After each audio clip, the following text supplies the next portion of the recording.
So for our next guest on this topic, we've got Jake Housdon coming all the way from Canada. Excited to have you this morning. You want to introduce yourself? Yeah, thanks a lot, Ryan. Very honored to be on your podcast here. Always enjoy chatting and bouncing around ideas. Um, Startup sales leader. I joined a startup when I was very young as a first salesperson. We started selling door to door. We quickly pivoted to making cold calls. I was using Skype at the time, calling into universities and colleges. I still remember that buzz, selling the first contract ever to a school.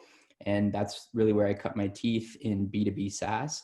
Grew with that company for a long, long time, spent almost 8 years there. Did the same thing at another ed tech company. And now I'm working with Dialogue, helping with the sales development function there. And then also founder and CEO of Rev School, where we're on a mission to help a billion more people really get into sales, the wonderful profession that we all love here. So All right. Well, you've got an incredible background and you cut your teeth doing the real cold calling door to door. So I think there's some really good perspective you'll bring to this topic for those who are out there in this climate, whether they're new in their career or they found themselves in a position right now where they were furloughed or laid off due to the pandemic and they're trying to find that next step in their career. We're going to be talking about selling yourself and landing a job during a pandemic. And so the first question I have here is like, what does it mean to sell yourself? Sounds kind of weird, right?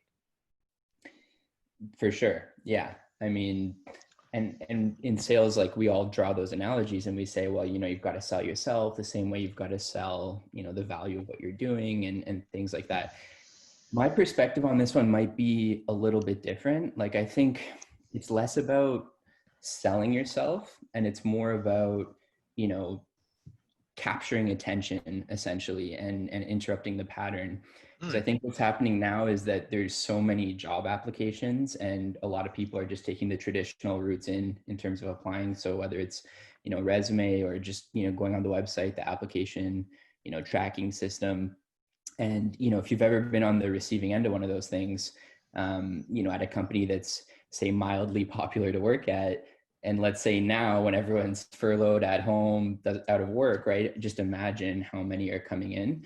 So, yes, we need to always solve a problem in sales or go away and be focused on all these things. But my personal view on this is that despite the scorecards for hiring and the processes and all of those things in place, I think that it's still very much an emotional decision that gets made.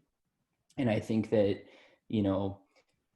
you can have a shot at that if you're someone with, good caliber, who's well suited to the job and all of that. But I think that the main thing that stops people is just they don't get noticed at all during the process to even have the opportunity to do that.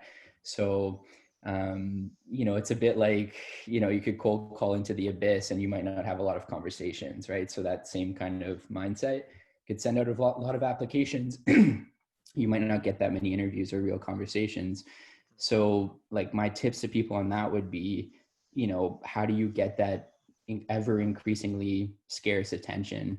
And I would say you can do kind of easy pattern interrupts. And like the first thing is like, just do a channel pattern interrupt, use a different channel than what everyone else uses. And right away you can stand out. It doesn't have to be rocket science, like what you send, just the fact. So send a LinkedIn voice note, for example, to, one of the people that's involved in the hiring process, or, and we'll get into the next kind of pattern interrupt you can do, or just anyone that works there closely with part of that org that you're trying to prospect into, because that's essentially what you're doing here. I think there's a lot of value in doing things like that. And some people overlook those sorts of things.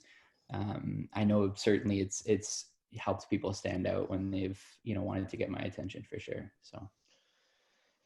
So interesting, right?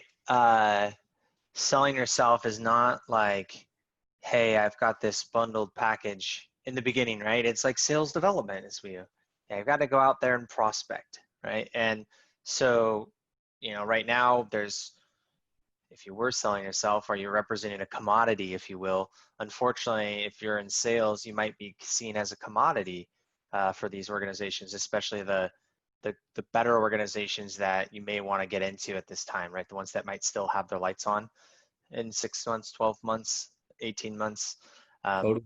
Put a little less pressure on your, you know, need to get up and start producing revenue right away, if that even exists in this stage. So the first, I always live by this whole, target message channel timing, right? So I think the first thing is, I love that idea of, be a pattern interrupt, so, maybe you're not just applying for everything online, right? That's not a good idea. Oh, job open, apply, because it's everyone's doing. Yeah.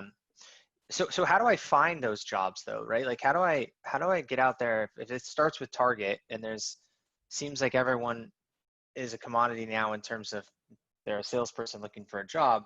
Mhm. It's one thing to break through the noise, quote unquote, with some different ideas, but how do I go about finding companies that might be looking for reps today? Any ideas there? Yeah, for sure. I mean, I think where I'd be going primarily would be LinkedIn, just because I find that information is very freshly updated there. So you can, those job postings aren't so stale, and there's a lot going on there. That's where Is I'd there be. a certain part in LinkedIn that's not just like searching a feed? Like a LinkedIn Yes, I mean, jobs, right? Isn't there like exactly. something like that? Yeah. Yeah. That's what you should use. Yeah. So when you search in LinkedIn, you can do a search for jobs specifically, right? Plug in the role you're looking for. They'll all come up. You can filter by all the little amazing kind of meta tags that LinkedIn has on all the data and everything too. So for sure. You know what's another good one there is to do the same thing on Google. Mhm. Like, I don't know, I used to use this back